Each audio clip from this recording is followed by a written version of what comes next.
Hello everybody, my name is BobaTalks and welcome back to another Flash review / breakdown. Now this is for episode 19 titled Fury Rogue, and I've been looking forward to this episode because I really enjoyed the last episode and I just felt like maybe this is where things are gonna kind of hopefully improve on my end, because the main thing for me is the tone. And then, you know, since episode 18 was really cool, kind of like 15 and 7, I was like, after seeing the trailer, you know, it looks like it's kind of going along the same way, and I have to say, guys, it definitely did. This one, even though it didn't include loads and loads of serious stuff, which is not what I require at all, it definitely maintained what I would say I want, like out of the Flash, like season 2 or season 1, where every other episode or most episodes were at least just like this, like on the basic level of very good, if that makes any sense. So I guess what I'm trying to say is that episode 19 isn't like necessarily the best of the season for me, like episode 15 or 7, but it's definitely in the rank of the 3 episodes I've enjoyed the most of. So I really want this kept up, and let's just get straight into the breakdown, shall we? But before I do,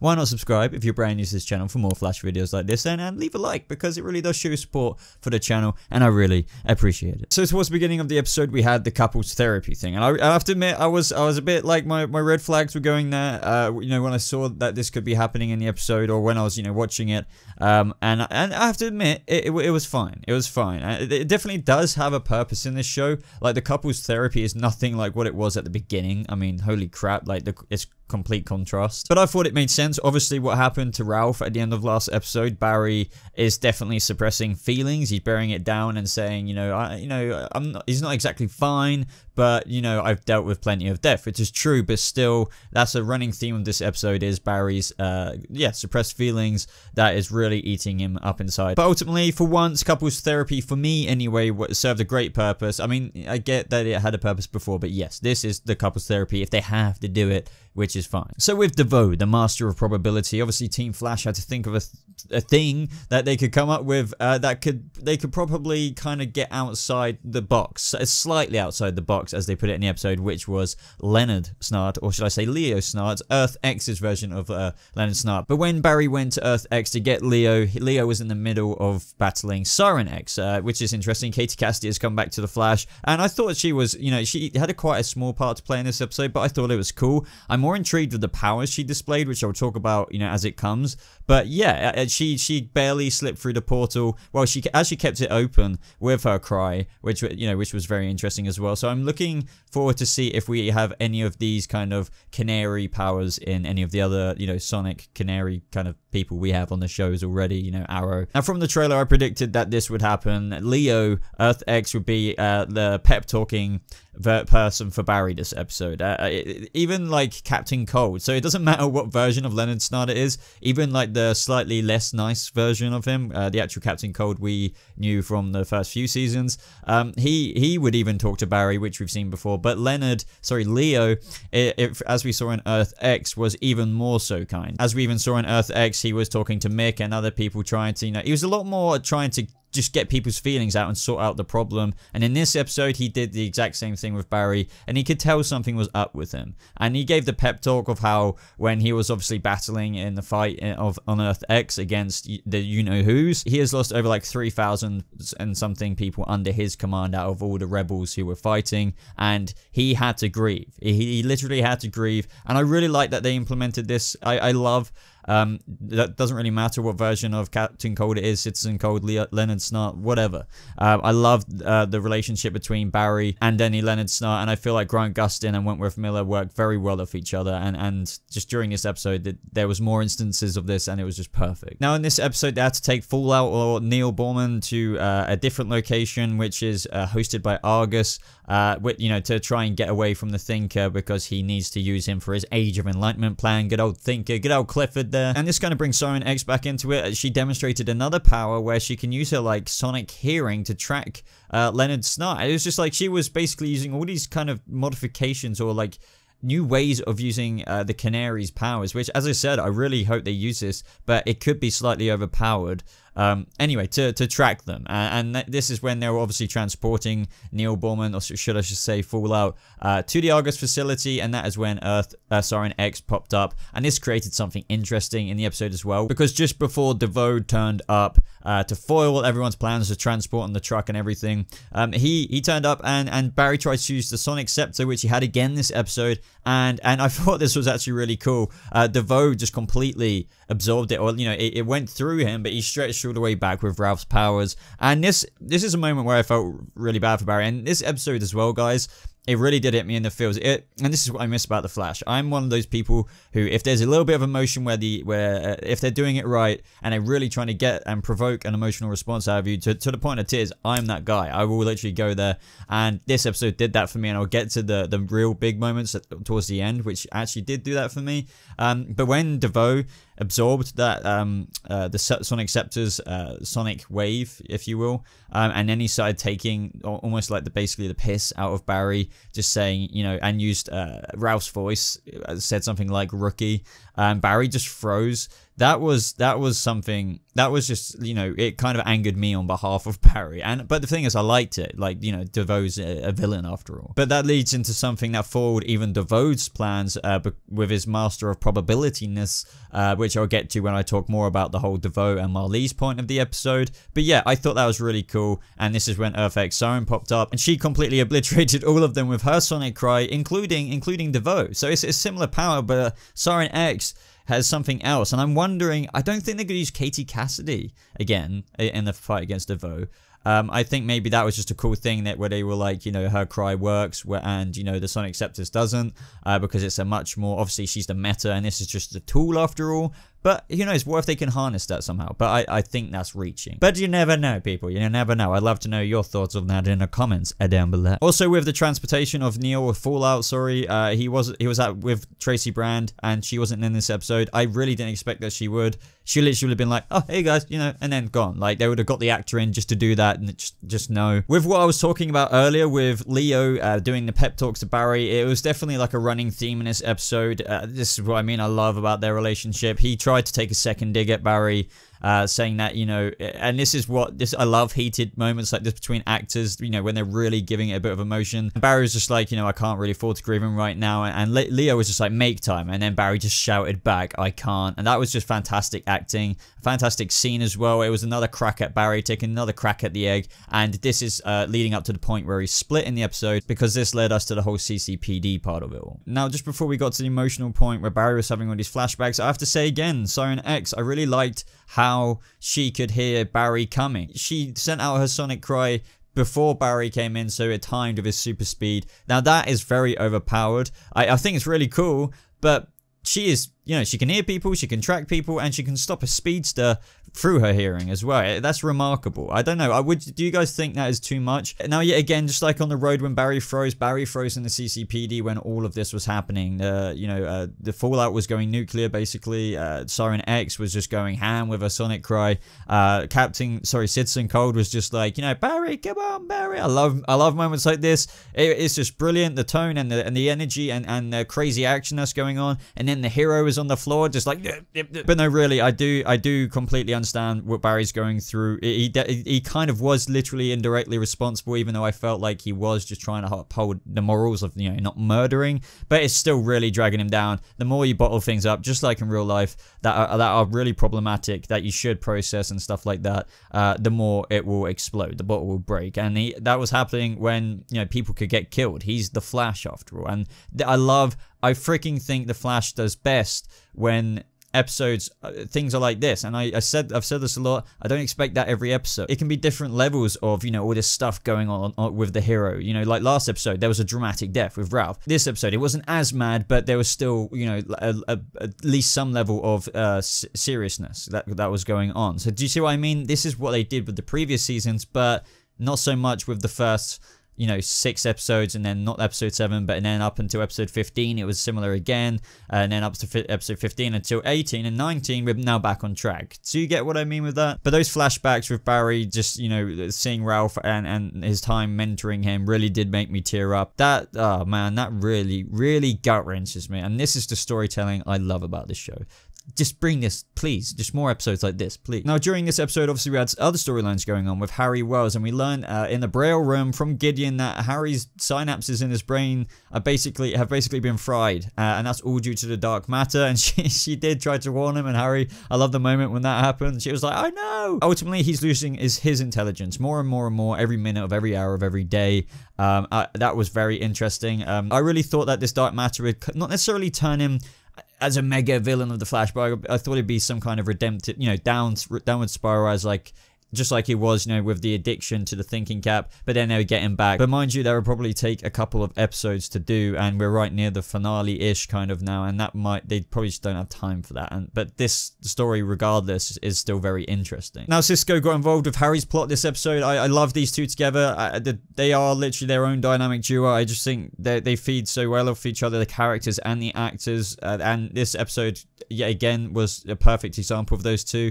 Obviously, Cisco thought it'd be brilliant if he made his own thinking cap. Here's something DeVoe wouldn't expect. 2 thinking caps against 1. Just something else. I thought that was a great idea, but Harry obviously didn't want him to use that thinking cap that he originally created because, of what happened. Cisco just cracked me up this episode when he did make his own cap, or Harry made it for him, and then they were fueling it with the juice, and it felt like his shampoo and stuff like that, but then he went Pikachu when it was all zapping, and that was just fantastic. Another part of the story which I really, really liked, and it brought things down to earth again in the Flash in a low-key but serious way, and that's when Harry said to Cisco, and those two have a special bond anyway, as we all know, that his brain, that his intelligence is failing, and that really gets him down.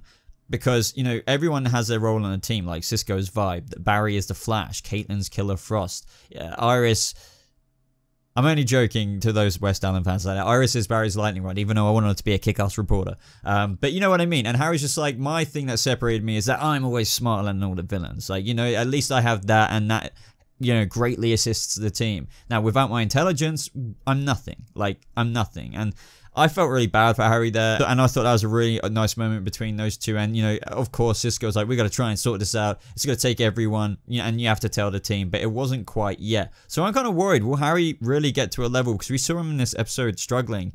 He couldn't really finish his sentence a couple of times when they were talking about the technicalities of building this cap or whatever. I just hope they don't do an HR with Harry. Please don't. I know they're going to bring that back, the Council of Wells, I think. Probably to figure out how to stop Harry losing his intelligence. Who knows? Maybe that'll be part of it. Maybe that will also be, a part of, taking down DeVoe. But yeah, I thought that this storyline in the episode was fantastic as well. Now, my other most favorite part of this episode, and this is what brings me so much into the Flash, or at least kind of saved me from the beginning of the season, was, Neil's Clifford DeVoe. And I'm so grateful that we've gotten back, even though it's at the expense of Ralph.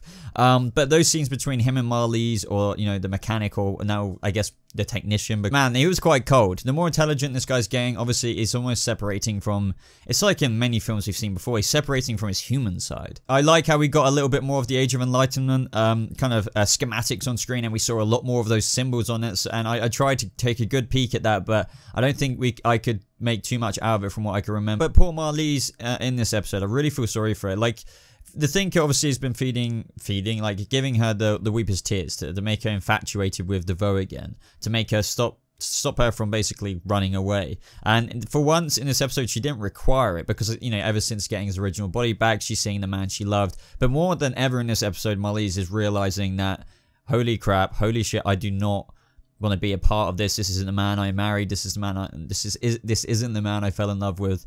And that was great storytelling, throughout the episode and the scenes they had. As I mentioned a second ago, DeVoe isn't interested in, spending time together. He's too into his plan. What would please him, because she put on that red dress in the episode, would be for her to be more understanding to the gravity of their undertaking, or, the age of enlightenment that he wants to enact upon the world. Or in his words, to right the misguided course of humanity. It's just, blimey, he's sounding more and more like a freaking robot. Like, is he going to transcend into the AI version of himself? He was calling what Barry experienced in this episode when he froze, which I'll talk about in a second as well, which, was interesting because he didn't predict that. And he was basically referencing, Marlize's, emotions, trivial emotions.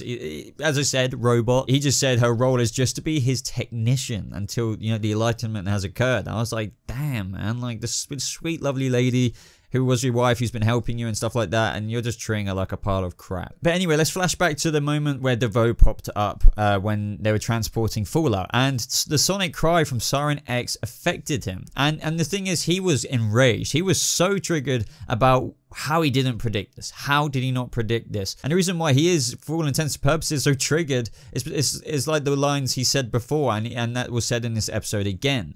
There is no variable that is beyond his examination. But it's like, well, dude, I think there is. And Marlize pointed that out. And another beautiful story element, I feel. DeVoe cannot account for how someone is feeling. Like, he can do with the logistics and stuff, but when it comes to emotion or love and things like that, you know, when Barry froze, which wasn't predicted, he predicted everything. He predicted, like, Citizen Cold. He even predicted Siren X, but he didn't predict Barry freezing because of, like, his you know, post-stress after Ralph's death. But what we learned at the end of the episode as well is that it all worked in their favor anyway, because they know the exact location of where Fallout is. So it's just like, great. And as I predicted anyway, I said in my trailer breakdown, you would have to think, despite everything, despite them trying to transform him away, he would still know, or what would happen, or something would happen to Fallout, or at the very least, like what we learned in this episode, that the thinking it still ended up in their favor. Through knowing where his location is, and I just knew they're gonna OP the hell out of the Thinker and then take his ass down towards the end. I feel like this is the fairly predictable part of this season. Now, to conclude this episode, and this was a very emotional part again, and this did reduce me to like a tear, maybe. I think, you know, definitely the Major Water dies, and I was basically about to tear up. Or, well, I was when Barry, you know, finally let it out. He took the cork out of the bottle and poured the water down the sink, metaphorically speaking, with his emotions, because he, at the end of all of this, went into his lab, I believe, and just started crying, basically, let it out. Joe was talking to him, and he said things like, he trusted me, Joe, and I let him down. I'm the reason he's dead. And we saw, you know, Leo and Caitlin kind of hearing that as well. It was just, you know, very, very touching. I'm glad Barry kind of resolved those feelings, and, you know, with the efforts of Captain Cold, Citizen Cold again, yeah, he kind of processed it, and it was just, I don't know, I just felt like it was one complete story there, and that was great. It wasn't just a silly episode, it was it complemented the last episode perfectly. A good old plot device of just, you never know kind of thing. Cisco gives Leo an interdimensional extrapolator, which we all know from Supergirl as a way you can just press a button, opens up a small breach, and you can pop over from Earth X. Now, even though this is Wentworth Miller's last contracted episode, I love how he said, you never know. You know, just basically saying, even though he's not contracted to come back, saying, oh, you basically have to come back from this episode because you signed that you would, so you have to be available kind of around here if you don't mind, kind of thing. Now, he doesn't have to come back, but I can't imagine he will not ever come back. It might be so random. So yeah, that's why I love that they included that line for that very deliberate reason. I love how he's wearing Captain Cold's coat as well. We also learned that there is a bit of Killer Frost still in Caitlin, but there's just no dark matter to it. So Killer Frost essentially is still in Caitlin, just kind of locked away. But because there's no dark matter to kind of bring her out, which is, you know, what all the metahumans were infected with from the particle accelerator, so they need to find a way of waking her up. So I'm looking forward to that. I kind of actually quite like the storyline they're doing with Caitlin at the minute. Ending scene with therapy again was very, very touching. I've already mentioned this a billion times in this episode. Wonderful. I like how Barry said, you know, I wish I could tell him or something, you know, he taught me the most important lesson of all. So yeah, lovely, lovely scene. I don't necessarily want therapy back, but you know, if we had to have it, scenes like this are good. Not scenes, yeah, oh, like Eddie died. Oh, you know, yeah, my mum died, but you know, I'm fine. I'm perky, like he's just had 50 coffees. As I mentioned earlier when I was talking about the DeVoe and Marlize part of this episode, and this is what the episode ended on, DeVoe was just basically saying how the emotion that Barry had about, you know, well, just emotions in general is just such a human hindrance. And I think this really just woke up, you know, this feeling in Marlize, and that, oh no, I don't want anything to do with this. This isn't the man I'm married kind of thing. And this is going to be when she turns the corner and probably helps Team Flash. I don't know if it will happen next episode, but it will definitely happen. Or she was sister, or she will kind of go against him by the finale. I think the next episode is called Therefore She Is, so I think we're gonna have some major developments with this. That's why they left it to the very last scene. But this episode, guys, I'm gonna wrap it up now, was a very good episode. As I said, not one of the greatest. I really enjoyed episode 7, 15 and stuff. Last episode was, those are the 3 episodes I really enjoyed, but this is now my 4th episode this season where I've really enjoyed it, and it's the Flash that I know and I love. So I would love to know your thoughts, guys, in the comments below. Let me know what you thought about everything that happened in this episode and everything I discussed in this review. And if you like this video, I'd really appreciate it if you got this far, if you could hit that like button, as it really does show your support for the channel. If you're new to this channel, guys, maybe subscribe for more videos just like this on the Flash and everything else comic book nerdy. I want to say thank you to my patrons. If you didn't know already, I have a Patreon page. Maybe you want to check it out. It's at the top of my description. Check out some of the tiers. If you do, if you don't, I really appreciate it. So thank you so much for supporting the channel regardless. Other than that, guys, I hope you have a lovely rest of your day. Thank you so much for watching, and I'll see you in the next video. Goodbye.